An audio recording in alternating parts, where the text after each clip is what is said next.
Good morning, everyone. Today we are going to read objectives of accounting. Our first objective is to keep systematic record of business transaction. तो accounting में क्या होता है कि daily जो भी हम ट्रांजैक्शंस करते हैं उनको डेट वाइज लिखते हैं, रिकॉर्ड करते हैं अपनी बुक्स ऑफ अकाउंट्स में। इससे क्या फ़ायदा होता है, कभी भी हमें कोई भी ट्रांजैक्शन देनी हो, कोई भी लेन देन देखना हो तो हम अपनी बुक्स ऑफ अकाउंट्स को खोलेंगे, खातों को खोलेंगे और उसमें से देख लेंगे। सिस्टमेटिक रिकॉर्ड हो गया, कभी भी कोई भूलेंगे नहीं बात, हमने किससे सामान बेचा था, किससे लिया था, ना ही कोई हमारे साथ फ्रॉड कर पाएगा। दूसरा ऑब्जेक्टिव होता है टू कैलकुलेट प्रॉफिट और लॉस। कैलकुलेट प्रॉफिट और लॉस मैंने आपको बताया था, डेफिनेशन में भी समराइजिंग होता है। अकाउंटिंग में एक पार्ट, समराइजिंग में हम प्रॉफिट और लॉस निकालते हैं। प्रॉफिट और लॉस में क्या होता है कि वर्ष के अंत में, एक निश्चित समय के अंत में हर एक बिजनेस ये जानना चाहता है कि वो कैसा चल रहा है। जो उसने ऑब्जेक्टिव सोचे थे बिजनेस खोलने से पहले, सब सोचते हैं ना कि मुझे इतना प्रॉफिट होना चाहिए, मैं बड़ा बनूंगा, बिजनेस बड़ा बनाऊंगा। अब वो वाली पोजीशन उसकी आई है या नहीं आई है तो कैसे पता चलेगा, जब वो प्रॉफिट और लॉस बना लेगा। ठीक है कि नहीं है। फिर उसके बाद एक बात ये पता चलनी चाहिए कि हमें इस बार प्रॉफिट हुआ है, पिछली बार से कम हुआ है तो क्यों हुआ है, यदि लॉस हुआ है तो क्यों हुआ है, तो एग्जैक्ट रीजंस क्या हैं नेट प्रॉफिट या नेट लॉस आने के। इस वजह से भी हम क्या करते हैं, अकाउंटिंग। ये कैसे करेंगे, हम लास्ट ईयर के जो रिजल्ट्स हैं, पिछले साल के जो अकाउंट्स हैं, फाइनेंशियल स्टेटमेंट्स हैं, उनसे इस बार के फाइनेंशियल स्टेटमेंट्स अकाउंट्स को कंपेयर करेंगे। तब पता चलेगा कारण क्या रहे, हम पीछे क्यों रह गए। To ascertain the financial position of the business. Financial position of the business मैंने बताया था, बैलेंस शीट भी बनाते हैं फाइनेंशियल स्टेटमेंट्स में। हम बैलेंस शीट में हम क्या करते हैं कि हमारे पास लाइबिलिटीज कितनी हैं, लाइबिलिटीज का मतलब दायित्व कितने हैं, हमें दूसरों के कितने पैसे चुकाने हैं, और हमारे पास एसेट्स कितनी है, संपत्तियां कितनी है, land, building, plant, machinery, furniture, cash, bank में पैसा, बिजनेस का, सब कुछ बिजनेस का देख रहे हैं ये हम फाइनेंशियल पोजीशन। ठीक है, तो ये फाइनेंशियल पोजीशन हमें कैसे पता चलेगी, जब हम बैलेंस शीट बनाएंगे। और ये बैलेंस शीट कब बनेगी, ईयर एंड पे, जब पूरे साल का लेखा जोखा हो जाएगा तब बनेगी बैलेंस शीट। तो इसके लिए हमें क्या करनी पड़ेगी, अकाउंटिंग करनी पड़ेगी।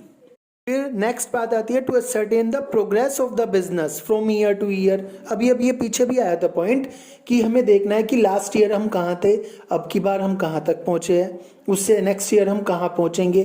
तो अपनी प्रोग्रेस देखना, पहले हमारे पास एक दुकान थी, अब हमने एक गोडाउन भी ले लिया है, हमने एक दुकान और खोल ली है। हम पहले 5 तरह के गुड्स बेचते थे, सामान बेचते थे, अब हम 6 तरह के सामान बेचते हैं। पहले हमारी जो इनकम थी 5 लाख पर एनम थी, अब हमारी इनकम जो होगी है 10 लाख पर एनम होगी है। तो ये सब कैसे पता चलेगा, जब हम बुक्स ऑफ अकाउंट्स बनाएंगे, रिकॉर्ड्स रखेंगे अपने पास।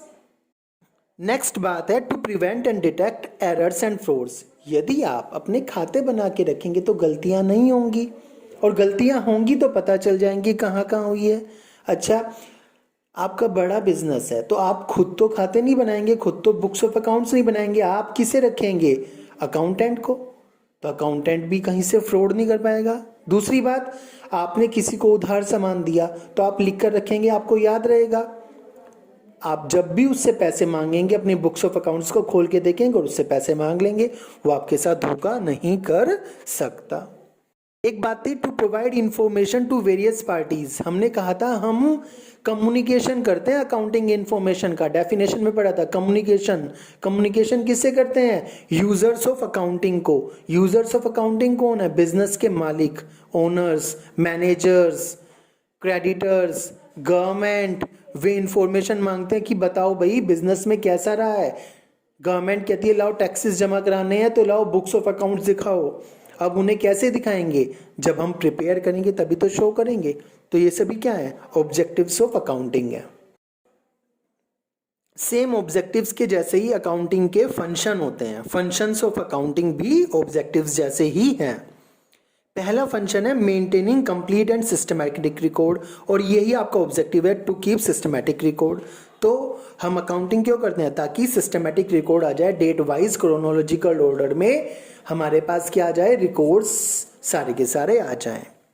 दूसरा है communication of financial results to various parties, और ये अभी आपने पढ़ा है 7th नंबर का ऑब्जेक्टिव जो है कि बिजनेस के फाइनेंशियल स्टेटमेंट्स जो हैं वो ओनर को बता दो, मैनेजर को बता दो, यूजर्स ऑफ अकाउंटिंग को बता दो कि हमारा नेट प्रॉफिट रहा है, नेट लॉस रहा है, हमारी एसेट्स कितनी है, लायबिलिटीज कितनी है। थर्ड फंक्शन है protecting the assets of business. Protecting the assets का मतलब है कि जब तक आप अपनी एसेट्स को, संपत्तियों को बुक्स ऑफ अकाउंट्स में रिकॉर्ड नहीं करेंगे तब तक आपको पता नहीं चलेगा उनका सही ब्यौरा क्या है, डिटेल्स नहीं पता चलेंगी। कि बैंक अकाउंट में आप पूरी डिटेल नहीं रखेंगे, यदि आपके पास पासबुक नहीं होगी तो आपको कैसे पता चलेगा कि बैंक में कितना पैसा जा रहा है, कितना आ रहा है, कब बैंक ने आपसे चार्जेस लिए हैं, कब बैंक से आपको इंटरेस्ट मिला है, कब किसी कस्टमर ने सीधे आपके बैंक में पैसे जमा करा दिए हैं। तो एसेट्स को प्रोटेक्ट करने के लिए भी आपको क्या करना पड़ेगा, अकाउंटिंग करनी पड़ेगी। डेटर्स हैं, डेटर्स कौन होते हैं, जिन्हें हम उधार सामान बेचते हैं। अब जिन्हें आप उधार सामान बेचते हो उन्हें डेटर्स कहते हैं। अब डेटर्स को कब कब कितना सामान बेचा जा रहा है इसका पूरी की पूरी रिकॉर्ड आप कहाँ रखेंगे, बुक्स ऑफ अकाउंट्स में रखेंगे। अब बुक्स ऑफ अकाउंट्स बनाना जरूरी है। फोर्थ वन है providing assistance to management. Management को फायदा होता है, मैनेजमेंट डिसीजंस लेती है कि बिजनेस को कैसे चलाया जाए, बिजनेस को कैसे अच्छा बनाया जाए, और वो कब करेगी, डिसीजंस तब ले पाएगी जब उसके पास बिजनेस की डिटेल्स हो, बिजनेस के बुक्स ऑफ अकाउंट हो, जब उसे पता हो कहाँ पर उसमें कमी आ रही है। एक चीज है फिफ्थ वन, ट्रस्टीशिप। ट्रस्टीशिप होती है विश्वास। क्या ओनर जो होता है बिजनेस का, ओनर बड़े बिजनेसेस में, वो मैनेजमेंट को ये जिम्मेदारी सौंप देता है कि तुम बिजनेस को चलाओ। अब ट्रस्टीशिप किसके ऊपर है, विश्वास किसके ऊपर रखा गया है, मैनेजमेंट के ऊपर रखा गया है। और मैनेजमेंट कैसे उस विश्वास को पूरा करके दिखाएगी, जब अकाउंटिंग कर लेगी, अकाउंटिंग के रिजल्ट्स दिखाएगी, कंट्रोल कर लेगी पूरी की पूरी एसेट्स को, लायबिलिटीज को, तब उस ट्रस्टीशिप को पूरा करेगी। नेक्स्ट है compliance of legal needs. Legal needs में क्या है, जब भी गवर्नमेंट आपसे टैक्स मांगेगी और कहेगी कि प्रूफ दिखाओ, तो आप क्या दिखाएंगे, अपनी फाइनेंशियल स्टेटमेंट्स, प्रॉफिट लॉस और balance sheet, books of accounts दिखाएंगे। तब गवर्नमेंट को विश्वास होगा कि जो टैक्स आप भर रहे हो उन्हें, वो आप सही अकाउंटिंग करके भर रहे हो, वही रिजल्ट्स हैं अकाउंटिंग के। और लास्ट वन है फिक्सिंग रेस्पॉन्सिबिलिटी। फिक्सिंग रेस्पॉन्सिबिलिटी में क्या है कि एक बिजनेस में 3 प्रोडक्ट बनते हैं, ए बी सी, तीनों की अकाउंटिंग होती है। अब उनमें से एक में लॉस आ रहा है तो उन्हें पता चल जाएगा ना किस में लॉस आ रहा है, यदि आप वो अकाउंटिंग करते होंगे। और यदि अकाउंटिंग नहीं करते तो कैसे बताएंगे किस में लॉस आ रहा है, किस में प्रॉफिट हो रहा है। तो बुक्स ऑफ अकाउंट्स बनानी जरूरी हो गई कि नहीं हो गई, किसकी कमी है, किसकी रेस्पॉन्सिबिलिटी है, वो पता लगाने के लिए भी हमें अकाउंटिंग करनी पड़ेगी। That's it, thank you.